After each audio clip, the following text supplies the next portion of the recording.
Hello and welcome to That Was Golf. My name's Calum MacVicar, thank you for joining us. On this episode of In Conversation With, we chat to Emil and Mark, editors at Depeche Golf. Based in Germany, Depeche Golf is a bi-annual golf publication exploring the wider and less travelled conversations surrounding golf, all beautifully presented and thoughtfully arranged in magazine form. It was one thing that really struck me with like a lot of the pieces of conversation that are in a lot of your articles is there's a lot of love for Scotland. Is that like a natural thing that's in with both of you? Is that like a thing that drew you together? I think so. I wouldn't put it like that, but it's probably there. It doesn't hurt that Mark has two international memberships in Scotland, so he's trying his best to. My memberships made me attractive to the young fellow there. Well, that's not what I'm saying. I'm just saying it doesn't hurt your love for Scotland, or it kind of makes a point. It was this grand idea I had in a time where you could fly from Stuttgart to Edinburgh for 25 euros. Right, one way, right? So I really fell in love with Scotland ages ago, and then I bumped into I went to a place called Panmure in right next to Carnoustie, and I fell in love with the place. I played exceptionally good golf on the course. So I bumped into the club secretary, a very, very kind lady. She gave us a tour of the club, and my friend who was with us is like, "Do you have international memberships?" And she says, "Like, yes. Do you want one?" And I go like, "Yeah." And it was a special. It was. Sign me up. It was a special deal. It was like 125 quid a year or 150 quid a year. And I was going like, what does that give me? And she says, well, you can come here for 90 days and play as much golf as you want. You shouldn't be longer than 90 days here because then it's a tax related problem. But, if you come back and forth, or if you go, if you come in summer, in winter, come 3 or 4 times a year and play a few weeks of golf, everyone's fine. So I signed for one for my son immediately, and then I was shooting a little documentary about golf in Fife with a friend of mine, and we went to a place called Crail, the Crail Golfing Society, and I met the manager there, and I had been talking to the producer beforehand that I'm really, really interested in Crail and I love the place, and he was going like, he's English and he took the piss out of me. He's no golfer, and he was going like, yeah, do you have an international membership there too? And I'm going like, no. And then we were sitting there with the manager, and he asked the manager, and says like, do you have international memberships? And the manager said, yes, of course we do. Right. And then I said like, how much are they? And I got an international membership there. They are now much more expensive than they used to be. That was 2014, 2018, right? So they cost a hell of a lot more. And it costs a hell of a lot more to get up there. So but it still forces me to go there at least once a year. So my love of Scotland is still, and I have friends there, and I try to spend as much time as I can. I'd move there probably, but my wife doesn't really like the weather. That's why he's telling me to move there, which I might do. I'm trying to prod him to move there. You probably are you really considering that? Well, I mean, so my partner is from England. I can't currently, with Brexit and everything, like obviously I can't move to the UK. There's no kind of case in which I can currently move to the UK legally. We'd have to marry and then be together for 2 years, something like that. I don't know. I guess it's an option for the future. But yeah, I do think, speaking of our shared history of Scotland, I've also been all over the country the last 15 years. Pretty much kind of, yeah, been in love with it. And I don't know, I've played Outer Hebrides all over the Highlands and whatnot. So that love was shared. And then we had I think around, we played Crail together, and I think that was like the first time we met in person because we kind of met through Instagram, just kind of like following each other, and then we were both in Scotland at the same time. And then we met at Crail, and then, Mark was like, "Hey, I want to make a magazine." And I was like, "Yeah, let's do it." So there is actually a part of where this all comes from is to do with Scotland for sure. Yeah. Yeah, well, perfect. I was going to ask that. So where did those initial conversations about starting this publication, did any of those come through your initial Instagram conversations, or did it mostly happen on the course? I think it was exactly as Emil just said. I had been toying around with the idea for a long time. I've written about golf for ages. After I used to have a career in television filmmaking. After I stopped doing that, I sort of switched to writing. I've been writing for magazines for quite some time. Was very fortunate to land a freelance job with an Austrian golf magazine, started writing for them. I've been writing for a Swiss golf magazine for quite some time. Did a few smaller articles for lifestyle magazines on golf. But basically, writing about golf is nothing you can make a living out in Germany. It's not enough industry there. But the idea of having a golf magazine that would not just focus on swing tips, who won the tour, who's wearing what shoe, where do you get the new polyester shirt, swing tips, who won on the tour, where to get that. To have a magazine that would go further into the game, or not only the game, but the culture of the game, the history of the game, was something I've been dreaming of for quite a long time. And I've talked to a lot of people. I'm going to make this very short because I can see Emil already tucking himself to bed because he's heard this story like hundreds of times. I'll be back in 2 hours. And then no, but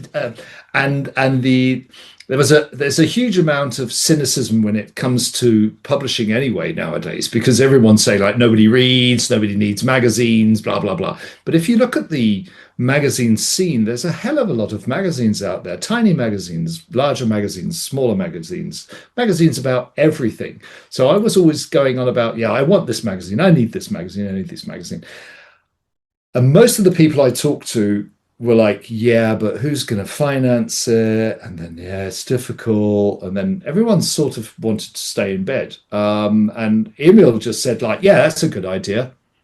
Well, it was a bit different, actually. He took 30 seconds and stared at me blankly and then sort of geared up and said, yes, that's a great idea. Let's do that. And that was the initial moment. And if he wouldn't have said, yeah, come on, that's a good idea, Depeche would probably not have started as it did. But that moment of saying, yeah, that's a good idea, was for me like, there's another crazy person out there willing to do this. And we started reaching out to all sorts of people we had met, known, been in touch with in the Instagram world, right? And all of a sudden, there were people going like, oh, yeah, that's a great idea. I'd love to do that. Or, yeah, I'll do it for you, but only once for free because we can't pay at the moment, right? So people were like, it's just a one-off thing.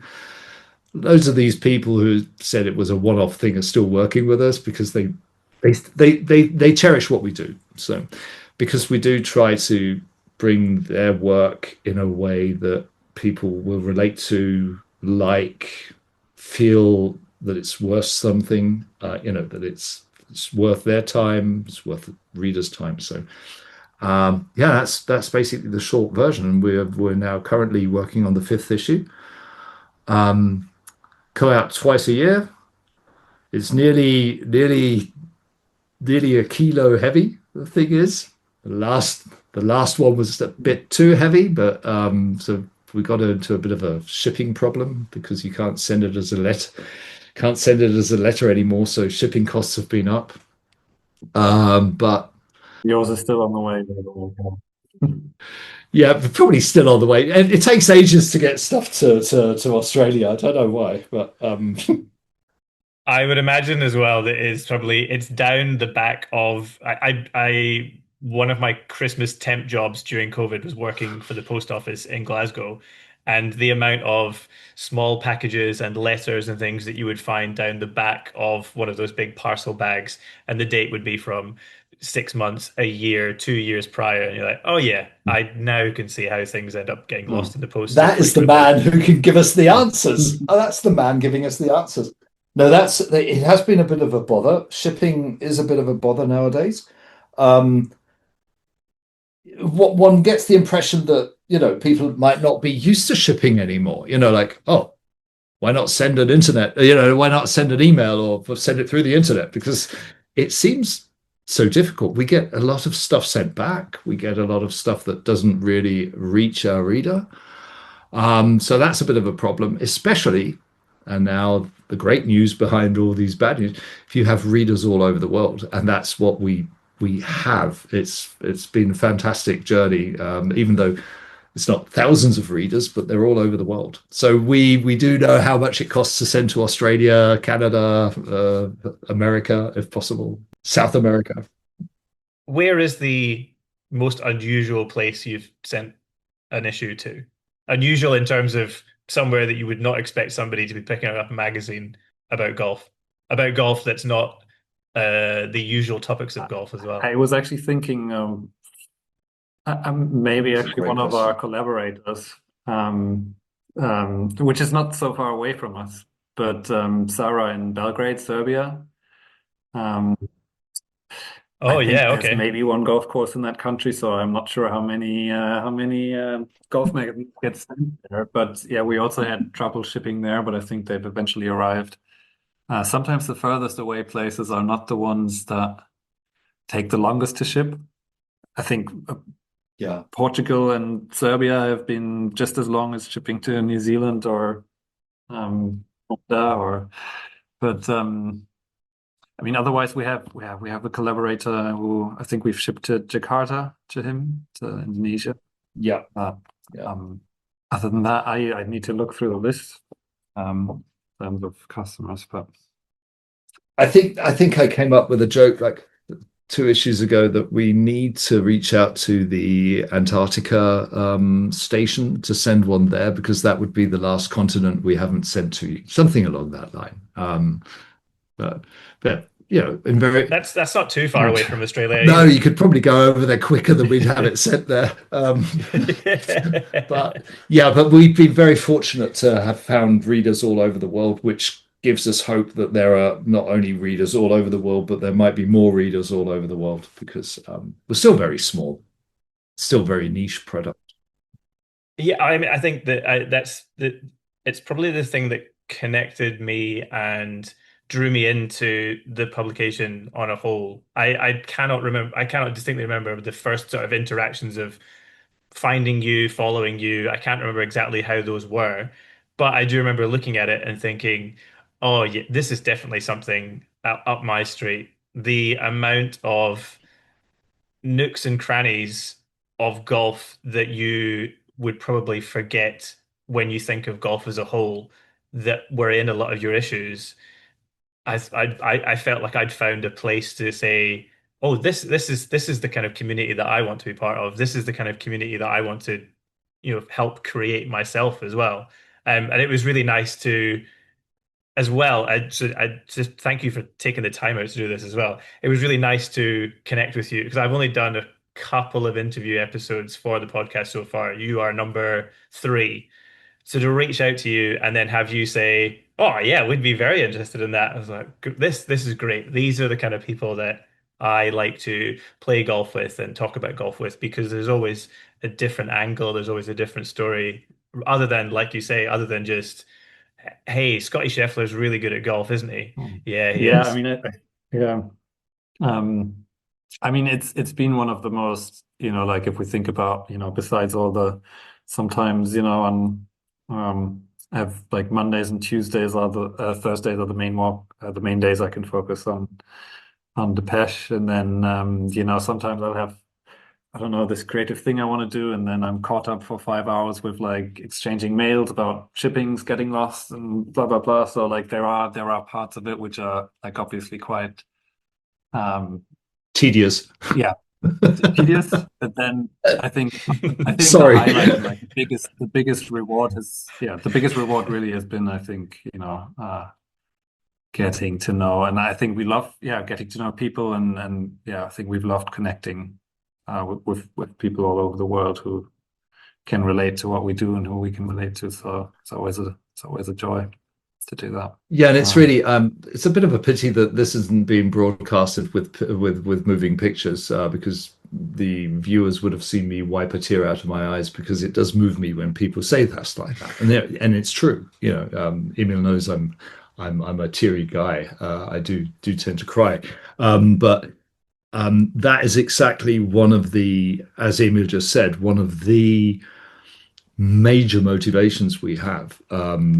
Feedback from people, and also finding these stories and then talking to people about their own histories, their stories in the game, and doing it in the way we think is appropriate. Of course, you can visit the Carnoustie ladies, right, the oldest all women golf club in the world, and do a story about them. But I think the way we do it, we had like a 20-page stretch, I think, or 15-page. How many pages was it, Emil? I think you remember better because you did all the layout. it was 10. A 10-page stretch of pictures of all these elderly women smiling, telling their stories, and or the guys who play golf in the Netherlands, sort of indoor golf. Or we had this huge fortune to meet guys from Finland who built this fantastic golf course in the middle of Poland.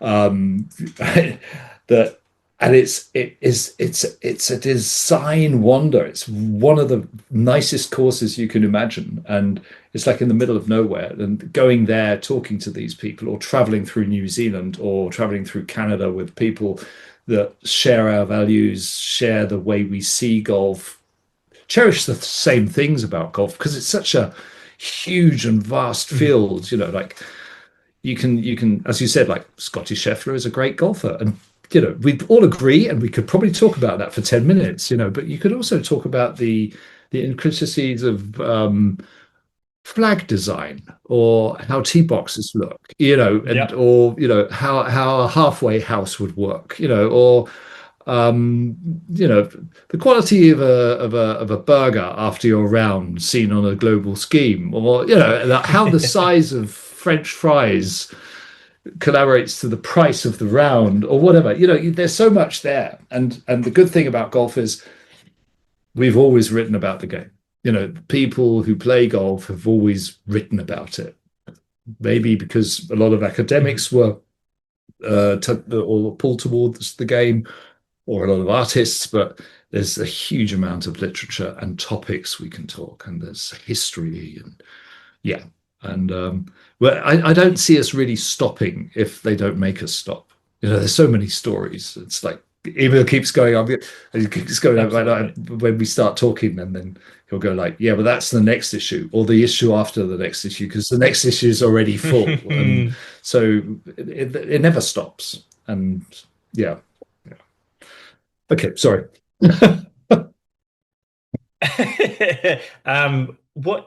Thinking of like the longevity in conversations about golf, what are both of your initial like jaunts into golf? How did both of you get involved with it? For me, it was a family affair, actually. Just I think when I was 6 years old, on a holiday to Ireland, and it was somewhere in the west of Ireland, and it was raining all week, and we couldn't go far, but there was like a pitch and putt kind of close to where we stayed, and we all tried it out, and we all got hooked in a way. So it's been a family thing ever since. And then which also means, like, I've been able to share trips to Scotland with my brother and with my dad, and and late in life, even my grandfather, who was a very passionate tennis player, and he always kind of looked down on golf. He was like, he was very disappointed that we stopped playing tennis because we preferred golf at some point. And even he started, when he couldn't play tennis anymore, he started playing golf when he was like 80. So um, being able to share rounds with him as well. So um, yeah, and then actually I kind of lost it in sort of when I went to study and just kind of didn't really fit my life anymore. And I don't know, I was living in Dresden, my city, and it just feels like, I don't know, it's just this alien thing. But then, yeah, something brought me back. And then, You were a DJ for a while, or yeah, like in music for a while? yeah, kind of.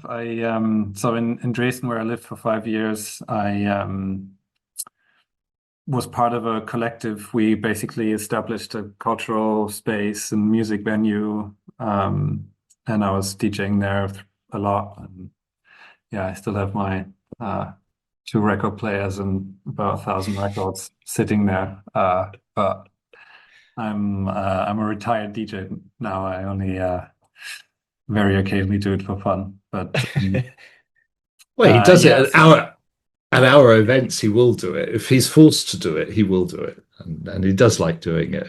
Did your DJing sort of coincide with the loss of interest of golf, or not fitting in with your like? yeah, I think it did, but it was also around that time there was just, um, I mean, yeah, it was. I mean, I was kind of immersed in kind of, I guess the whole kind of subcultural life there, and so, but I think it was actually at the same time that basically one of the someone I was making friends with in my studies, he just picked up Mm. golf.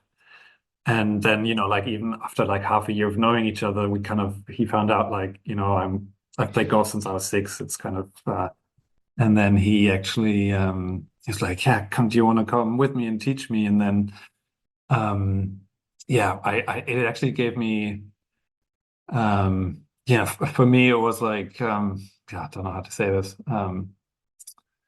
It was a very, yeah, I mean, early 20s kind of loss of orientation, and it was a very kind of upheaving time for me. And being able to actually share golf and like have something that I just kind of, yeah, just having done it for all my life, and like being able to share it and having that, just the skill that I've honed for all my life kind of being appreciated. And yeah, it just gave me a tremendous amount of grounding in that time. So I think that's actually where the connection to the game kind of deepened, because yeah. And then, yeah, kind of found a way to the great thing, I mean, probably I don't know, one of the greatest things about golf is the way that you can travel with it.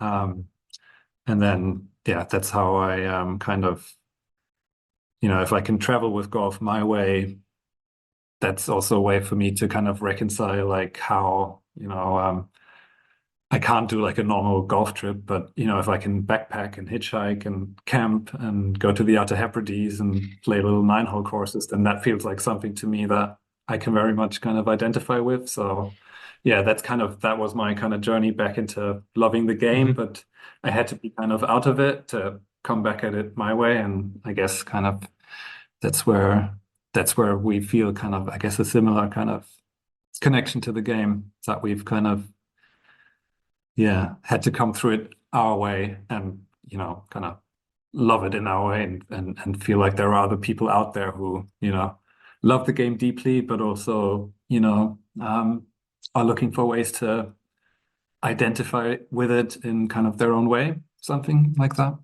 I don't know if that makes sense. No, no, absolutely makes sense. The leaving it to return thing speaks quite deeply to me. I played a little bit as a kid with my dad, and then I moved away from home and I went to college to study music, and then was in bands for most of my or say late teens, all the way through my early 20s, touring and Nice. all that sort of thing. And during that time, golf was probably least coolest thing that I could attribute to being in a band or playing kind of sort of heavier music that had screaming and shouting and all of these sorts of things that you'd never associate golf with maybe 15 years ago. And I have a friend who I've met through music, and he had always been a golf fanatic, even through his music journey. He'd always been a golf fanatic. His parents had been, and he would quite often have conversations with me about one day you're going to come back to it, it'll hook you in, you'll get it, and we will be playing golf again. And I would always say to him, no, that part of life is gone now, or teenage, blah, blah, blah, blah, blah. And prior to recording this today, I was messaging him and we were just chatting about golf. And I sort of said to him, I was like, do you remember when I would tell you I will never play golf again. I will never be involved with it. And he's like, yeah. And I thought that maybe the stars would align again and you would play and we would get to play like the occasional round on a nine-holer. I never thought that you'd be messaging me across from the other side of the world saying, hey, I'm going to be doing an interview with these two guys. They run a magazine in Germany. They love golf. They love the different stories of golf. And that this is where your journey in golf would take you. And it's funny how Mm. that similar thing of the disconnect to the reconnection of a love of something can really Yeah. bring you back much, much stronger. Yeah. You're closet golfers. You're Big closet. time, yeah. Yeah, closet What does golfers. that mean? Well, you came out. You had to come out again as a because I remember, like you told me that it's just not the thing you would associate with as a mid-20-year-old student of social studies in Dresden, right? Or it was something people would maybe in the scene frown upon. It was a bit different with me. I had never done any sports before. And I took up golf in the late 90s Hmm. because everyone was playing. Everyone was playing. There was a huge golf boom in the late 90s in Germany, and in the media, everyone started to play golf. So and there was a group of filmmakers I'd hang around with, and one of them was an avid golfer, and he was an assistant director and a real heavy metal fiend, and he grew up on a golf course. And he never, ever, ever stopped playing. And he, I told him I'd be interested in trying this golf thing, and he said, "Well, I'll take you out." And then he gave me a 7-iron, showed me more or less how to swing a club, and then took his 2-year-old daughter and went to the playground with her, and then came back later, and it felt like 10 minutes later, and he said, like, okay, we need to go, she's sleeping, and we've been here 2.5 hours, and then I was hooked. I was just hooked. I basically I think I've only traveled once without my club since then. Wow. It was like we'd go. My wife and I would go to Australia we'd be flying economy class, and we'd take our clubs with us and have like then luggage regulations were a bit different. You'd take like your clubs, and then you'd have like 5 or 6 kilos that you could take along beside the club. So it was Like a something like that. And rucksack it or was something. ridiculous. Yeah. It was basically a rucksack and a golf bag, and we traveled the whole world together. And I'm still a rotten golfer. I still keep losing my swing. Sometimes I think I've found it. Get really frustrated with it. I can't give it up. I've thought about giving it up thousands of times. I can come off the course and cry because I can also cry about the beauty you get confronted with, and the people you meet, and yeah. So I'm still at it. A lot of the people who took the game up with me don't play anymore because careers got in their way, but Yeah. with me, golf got in the way of my career. So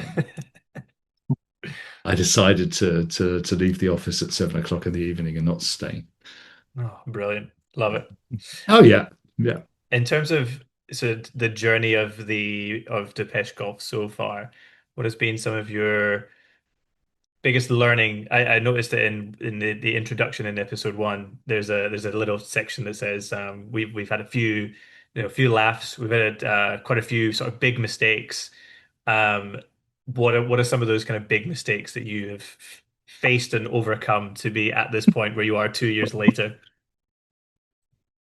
I I mean, like clear mistakes, it's kind of there's a lot of a lot of things you think, I don't know, if you had, a bit more resources, a bit more time that you kind of would want to do differently. But I think the biggest mistake I think is really at least from a sort of organization perspective is making the last issue too heavy.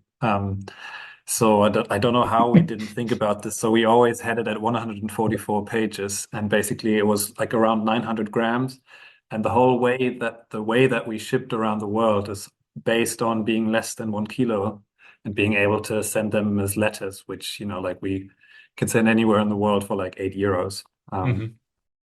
And then we were just like, oh, we've got so many stories for this magazine. And we're also like, like we'd been thinking about, we wanted to go from €20 to 25. So we were like, yeah, I mean, if we just put few more pages in the next one, we can justify that. So we were like, yeah, come on, let's take those stories in. And, like in this whole mess, both of us just, didn't think about the shipping part of things. So it turns out it's now like 990 grams.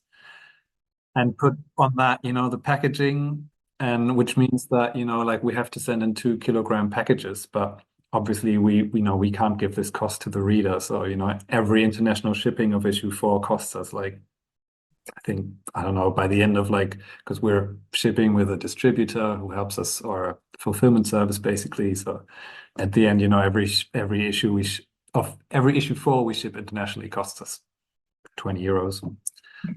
But we only charge 8. So, we've had people say, this is the charity issue. Yeah. It's been, I really think like as a mistake that, is like one event that has just gone terribly wrong. That's got to be the one. I think that is the major mistake, because also, and now we're laughing, there were moments I think we would have killed each other if we would have been in the same room, because how on earth did that happen? It wasn't my fault. It must have been someone else's fault, because we even reached out to our print. We have someone who helps us with the printing, and I reached out and said, like, how much is it going to cost us if we put some more pages in it? And he came back the next day and he gave us an exact amount of money, and he said, like, it's going to cost X euros. And that was my whole argument against being, turning it into a bigger magazine. It was the printing costs. I couldn't think from here to my nose. It was just like, the printing costs are going to be too expensive. And he comes back and says, it's going to cost you €400. And we both, Udi's only going, yeah, it's only €400. Let's do this. And so that is a tremendous mistake. I think one of the bigger mistakes is we still haven't come up with Save Your Printer, Save Your Publisher t-shirts to fund the extra costs, because we really do need to do that. But now we're talking about it. Maybe, who knows? Maybe we'll come up with a nice t-shirt. Save your publisher. But besides that, I don't think we've really made too many mistakes. Really, honestly, learnings, I would say there's a lot. Learnings, yeah. Because we both, we like, luckily we have someone who helps us with, helped us set up the website shop and stuff. But yeah, really from the layout of the magazines to, running a small business is nothing that, both of us have much experience in. So, it's really just about kind of, accepting to have the patience as well to, things will. I think, I just remember talking to, who was it, Jamie from the Links Diary. So, they've been very kind. We've had conversations, and they've kind of, helped us with some of their experiences, and I just remember him saying like they got the advice that everything kind of takes as long as you think it's going to take. It's probably going to take 5 times longer to get to some places. And yeah, well, I don't know. Well, I'm very proud of where we've come in the last 2.5 years. There's also been there's a lot of learnings of being patient and just personally, like adopting that. It's easy to be kind of frustrated with things that you don't do the way that you think you should or that are not. But yeah, so a lot of. I think you said something wonderful. I think it's really easy to be frustrated, but it's difficult to be content with, and if we look at what we're doing, there are reasons to be content with what we're doing. There are reasons to look at it and say, yeah, this is nice. Of course it could be better, and it will be better, and it will become better, because I think we'll probably both stop the moment we have the feeling we've made the perfect magazine. Then why keep doing it? We'll do something else then. We'll do animation movies or something we don't know anything about. The next thing we don't know anything about. I think if we're looking at faults, and Emil always says like we need to be patient, and we do need to be patient, but sometimes I think we should be less patient. Because you talk to a lot of people and everyone's like, oh yeah, I really love this. This is great. We're going to help you along the way. And then you wait for them, and then you wait for them, especially talking to industry people, right? It's like, oh yeah, this is great. We want to be part of this. Yeah. Yeah. But we want to be the only shoe brand or whatever, to be involved with you, right? And you go like, yeah, okay, when are we going to sign a deal, right? And then, yeah, and I'm not pointing to one brand or one industry part, but it's sometimes I think we could be a bit more pushier, because I think what we have is beautiful, and what we have to give is fantastic, because when we work with partners, I think that everyone comes out quite happily. But it's really difficult to say, where are the big mistakes? Yeah. We hardly make any mistakes. No. Yeah. I do like that thing that you say about like learning to enjoy the patience of what you're doing, especially when you're doing something and you're doing parts of it that you've never experienced before. Like any of these creative endeavors that we like to kind of take upon ourselves, doing any of those things, learning how to build a website or learning how to, what the difference between 8 pages and 18 pages at the back of a magazine, like those sort of differences make to you. And that patience that you have for the magazine, that patience that you have that comes through the words as well. It's a really lovely parallel to the patience that you have to have with golf as well in general. If you don't have that patience with it, it will frustrate you, and it's very difficult to enjoy those moments of frustration when you are deep inside. Oh, why won't this ball go the place that I want it? Why won't this magazine weigh the amount of weight that I want it? Or why won't this shoe brand do this or do that or whatever? I think that's really great that that comes fully out in the magazine, and it also translates so well to the game that we all enjoy. Yeah, it's a long way of learning. Yeah, a very long way. Yeah. I have only been in a space of podcasting for about 6 months, and it has been a long a long dream, probably since teenage years. I always fancied doing something in radio as a teenager, and then through life gone into music and different things. And this idea that I wanted to make a podcast that was about golf has brewed and brewed in my mind for a long time, until a few sort of creative friends of mine said, you just have to do it, and you just have to not worry about what the first thing sounds like or looks like. If you keep continuously worrying, oh, if I do this, it'll make it look nicer, or if I make sure that my voice has this correct cadence in it, then it'll get more listeners. They just do the thing, And each episode or each magazine or whatever, you will learn a tiny little bit about what the next one should look like, or what the next one should listen like, or any of these kind of lessons that you pick up. And you only get it from doing and being in it. Yeah.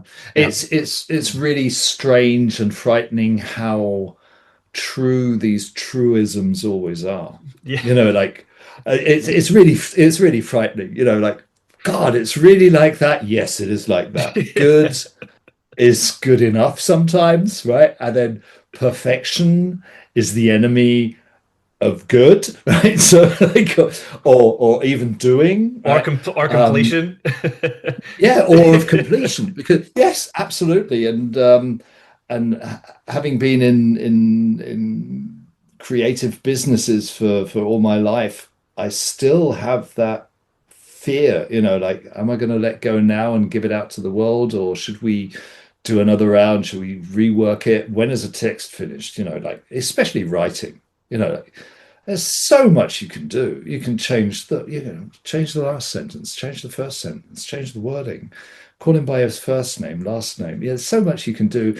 And if you keep thinking, you will not finish the text. And in the end, the bloke will be dead and you will have not written about him, and you'll be starting to write the text again because he's dead. You'll have to put it in the past tense. Rest you'll have to posthumously. And that was a bit dark, sorry. but it's interesting how true these things are, really are, how it all really breaks down to these simple truisms. You need to start, you need to do it. Yes, 100%. Yeah, it's such a freeing piece of advice to take on board. Just I don't want to quote Nike, but just do it is such a simple phrase that really works very well. And until you start doing it, you have no idea of what to expect, of what's going to come. And you have no idea what the outcome will be. If I think if we go back to that evening or afternoon where we first talked about the magazine, there was a second evening we really did some in-depth thinking and talking about the magazine. And still, after those 2 days, we knew we were going to make a magazine, but we hadn't the slightest idea how it would look. We hadn't the slightest idea what the stories would be like, and now looking back at the first issue, it's only logical that it turned out as it was. It seems like a straightforward long story, like it was meant to be this way, but it could have turned out to be everything else, and it's fantastic. Yeah.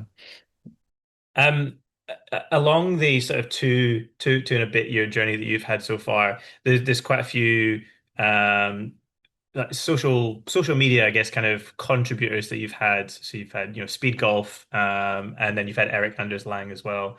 Are these people that you were aware of prior to the magazine, or are they people that you became aware of in the last couple of years, and the stories that you've had with other people and been involved with? Did they come quite naturally to you? Like, did you have almost like a hit list of want to speak to them, want to speak to them, want to speak to them, or was it just, oh, hey, you should speak to so and so, he's great, or she's great, or that sort of thing? I think I'm going to take it away. I'm going to start. Okay, I'm going to start because I think Eric. Nobody can in this golfosphere underestimate what Eric Anders Lang did and what he means for a lot of us.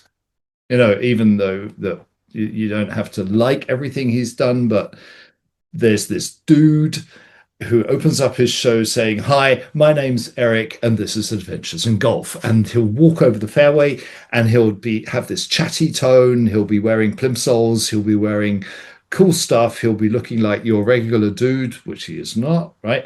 And he'll be opening up this whole media world of alternative energy in the YouTube, Instagram golfy thing. And as I first saw that, and it's like at least 11 years ago or so, I thought, first of all, he has the best job in the world. I hate him. I want his job, right? Why is he doing that? Why aren't I doing this? Right? And I thought, you need to meet this guy. and he was on my personal list from the beginning on. Others sort of came to us through, like finding them and then having the guts to reach out to them. I think, like Yeah. Mm-hmm.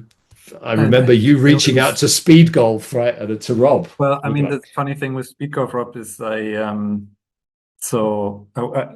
just take the turn from Eric on his slang. So he was definitely an inspiration for me also. Like, so the way I kind of got into Instagram was doing this backpacking golfer project. So I was like photographing, filming, backpacking around Ireland, and that's how also Mark and I met. So just Eric, like he was definitely an inspiration, kind of just like knowing that exists, kind of in a way, sort of. And then in Ireland on that trip, 2021, I think like Speed Golf Rob reached out to me because he was organizing a speed golf tournament. And like he was, I don't know, we kind of followed each other on Instagram and sort of, so we were in touch then, but I didn't kind of, I decided not to go to the tournament. And then just like kind of 2 years later, like, like suddenly he pops up in my feed shouting stuff, and I was like, what's going on? And like these things get millions of views, and I'm like, okay, what's happened? So like, like he was just focusing on, like his kind of speed golf with his account, like it was a completely different thing. So yeah. So there was a contact before that, which probably helped. But yeah, I think a lot of the time, when you do reach out to people, usually they kind of, they're often more, I guess, approachable than maybe in your mind you kind of make it out to be, like, people are, always kind of happy to be, I don't know, appreciated or kind of, being featured. So, yeah. Yeah, I think the Insta world has basically turned everyone into a star, and so that there's a certain star appeal that people have. So you have to take one step beyond this. You have to overcome yourself. Can I reach out to him? He's like this star just because he's in Instagram, and mostly you'll just find people who are doing exactly what you're doing, or something different, but they're all just working with the same fears and anxieties that we all have, and everyone's out there trying to be what they are and trying to tell the stories that they have to tell. And a lot of these people we can really align to. And Speed Golf is, Rob's been with us now for the first issue, and we're currently working on the second story with him. Emil's written about his experience in running up that hill, so we do an online let's do some advertising. We do some online work that is free for people, that you can basically go there and read our stuff for free on our homepage. Not everything, but certain articles are online. And but it's been really interesting reaching out to a lot of people, and what's happened now, or what's happening now, is people are reaching out to us, which we really like. Yeah.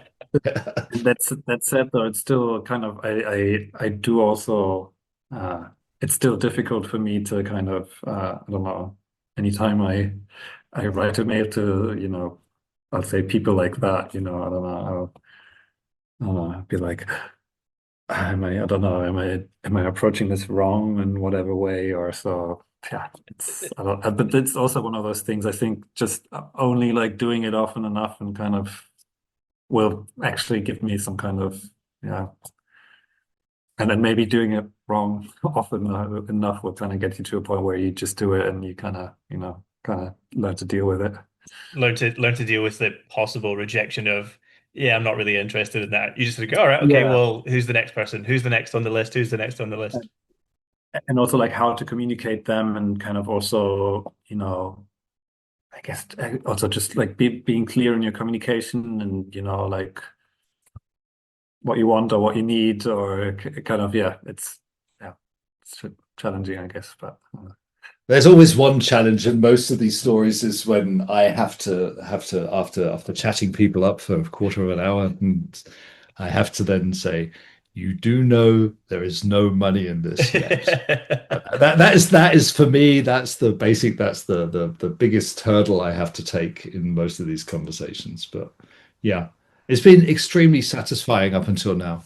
I would imagine that the end result of usually, there's no money in this. If the end result is, I don't really care, I want to still do this, that the end result is always going to be almost 100 times better than, oh, I would like some money for this, please. Um, I, I, I'm not sure, Emil. Have we ever had the situation of somebody saying, yes, we have had the situation of somebody saying, somebody reached out to me and said, if you ever need a writer, I'd be really, really happy because I'm excited about what you're doing. And I wrote back and I had read his Substack and I said, like, I really like what you're doing. And I know the publications he works for. And I was very blunt and told him, I'm really sorry. You have to know that we can't pay you at the moment. As of today, the formulation, it's always, as of today, we can't pay you. Mm-hmm. And I think it was only once that someone said, I'm really totally sorry, but I can't afford to write for free at the moment, which I can absolutely understand because I make my money writing. Right. So, Yes. and we're still with, I think he's more of a LinkedIn guy and we still like each other's stuff, and sooner or later we'll probably get together. But there's truth in that it's a labor of love and people will go out of their way to make it really nice. Nobody who works with us will say, it's free work, I'll just do it like this. People put a lot of effort in their stuff, and a lot of the writing we get, a lot of the people we work with are professionals, highly skilled professionals, make their living in the golfosphere, work for big companies, are philosophers, are teachers, people who have careers, but most of the careers are very golf related or art related, and yeah, it's really humbling and stunning and really nice to have this crew around us, this tribe around us.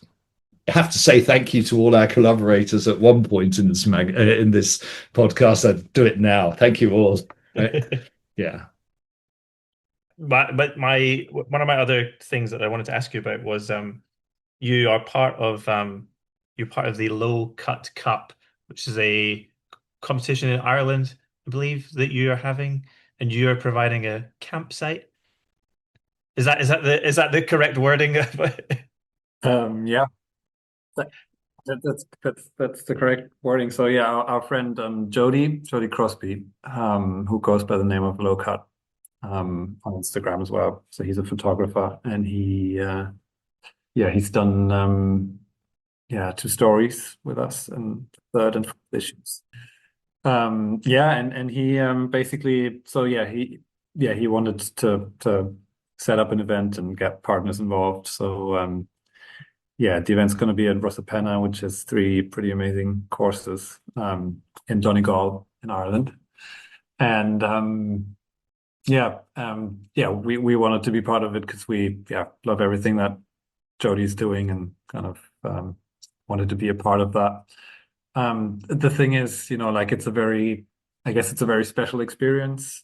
And they're sort of like, it's going to be a 3-day event, but it's also like not, it's definitely an investment for a lot of people to go and do that. So we were like, we want to contribute something Depeche style to it and offer, for those that are open to it, to offer a campsite that we can kind of share. And because I was there, I was at that campsite last summer when I was traveling around there, and it was just one of my favorite spots because it's like it's proper kind of facilities, but you're just kind of looking out onto this bay, this little mountain in the background, and so we're just going to have a little area of that, and very affordable. Bring your own tent, bring your own camper van. It's like a 5-minute drive from Russappenna. So that's the idea, or our contribution to that, I guess. Yeah. And we do have some people who have already said, yeah, we're going to come. So we do have someone from Eastern Germany who's going to climb into his camper van and is going to get a mate of his, and they're going to drive through Germany, through France, up to the coast. They're going to get on a ferry. They're going to drive through England, up to the coast. They're going to get on a ferry, and then they're going to drive through Ireland. It's going to be a story in itself. Are you going to drive with them? Do you know that, Emil? Have you decided I yet? don't think so. Yeah, I don't think Right, so. okay. It sounds like a week's work. So Well, they're he going to hasn't drive invited. through. Yeah, I haven't invited myself onto his All right. camper van. Not sure Okay. he Okay. expects Well, me. so, but yeah, there's a few other people that we know that will be coming. So, it's part of, there's a bit of everyone nowadays is about building communities. I think, it's, and especially if you're in a print magazine like we are, you want to have close knitted relationships to your readers. That you want to know what they feel. You want to be them, want to be part of what they are, and let them in on what we are. So, and I think Emil's idea to have a campsite is spectacularly Depeche. Even though I'm not one for the tent. Not anymore. Not anymore. But I think there's some cabins we can rent out there too, and so I think so. Is that Yeah, true? there are Are there cabins? You hope so. Are there cabins? Are there one is cabins? reserved just for you. Ah, I love it. Yeah, I'm gonna take Oliver, who's coming along to with me. He's probably gonna be there too. So yeah, but that is, and especially it's one of the things we're planning to do more often in the future. Hmm. We've got together with a few companies and people and founded what were we going to call it? It's like a group or a collective called Golf Curated. We had a wonderful, Hmm. albeit small event in London this year in Shoreditch. Right on Oh, Brick yes. Lane. So Yeah, yeah, wonder. yeah. Yeah. So we went there and had a pop-up store where we sort of we launched the fourth issue. Had a bit of an art gallery vibe. People were selling their shirts, and Mogshade was there. It's a company we've done a lot of work with. Yeah. We'll be heading down to Lisbon in September for another version of a similar concept. Will be, though, then in an art Hmm. gallery where we'll be showcasing some of the work we've been doing and some of the work the companies have been doing. So Mogshade will be there. That will be combined with 2 days of golf, one day indoor, one evening of indoor golf, a morning of golf, an evening of indoor golf, a pop-up shop in the gallery, and a golf tournament on the last day. So we'll be working with other people and collaborating with other people on all sorts of events, because we do believe in bringing the people together that we can, and traveling around. So we went to London. We'll be now in Ireland. We'll be in Lisbon, and sooner or later we might set up something in Sydney. That would be nice Yeah. I with mean, I Johnny. was just going to Yeah. say it, and then sooner or later you'll be in Yeah, Australia. Johnny's golf shop. Was it Johnny? Johnny? No, but Johnny's in Melbourne, isn't he? Oh, Is he Melbourne? Or is he in he. Sydney? Yeah. The shop's closed. He's Melbourne. Yeah, he's Yeah, Melbourne. Yeah, but the shop closed. yeah. He's doing, Tail end of yeah, last he's year, doing was it? something else. It's going to be interesting, I'm sure. Yeah, he's focusing on it. He did a collaboration with I did an interview with Corey, who runs Pentagolf down Right. here, and they did a little collaboration at the tail end of last year, Yeah. which is really cool. And it's funny that that's a collaboration and community thing that you're talking about. Was one of the topics that Corey and I spoke about last week, was the this new generation of social media slash golf boom has really brought a lot of people who probably would have met each other in the wider world anyway, but has brought them all together through this golf collective. And there's a really good Australian collective that we've got down here now, which I feel that if you do something in Australia in the future, there's plenty of people down here that will be able to go, yep, we've Mm. got you. Yeah. Just bring yourselves over and you'll have a great Yeah, time. and we have a few people we've worked with. You've probably recognised the one or two names, Australian names that we've worked with. Yeah. And I think there's something, you can always badmouth social media, and it is a danger. And if you have kids, it's terrible, right? But what it has brought forth is the possibility to reach out, to communicate, to interact, to be part of a broader something, to build these broader communities, and also, to, as you said, like, there are people, they will have your back sometimes, because you build these new sort of relationships.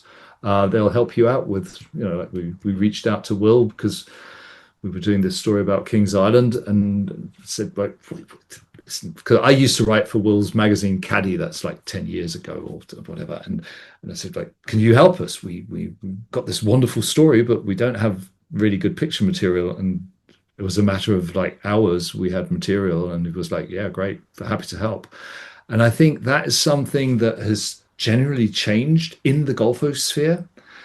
If you look at traditional golf media, especially in Germany, there's a lot of, I said, cynicism, but there's a lot of, like, you and us and them and us, and this is our magazine and we do it this way, and I can't give you my contacts and stuff like that. And you'll find a lot of, in this new golf world, you'll find a lot of a collaborative spirit. People, everyone wants their place. Everyone needs to make money.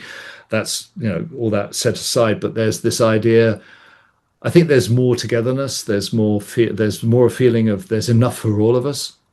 There's not biting people away as it used to be in traditional businesses, or, in the old golf world. It's far more collaborative, far more, involving others.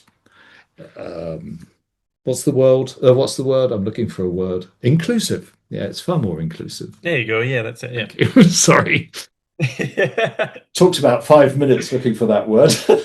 Sorry, I could have said that much shorter. Yeah, the golf word's far more inclusive today. Sorry about that.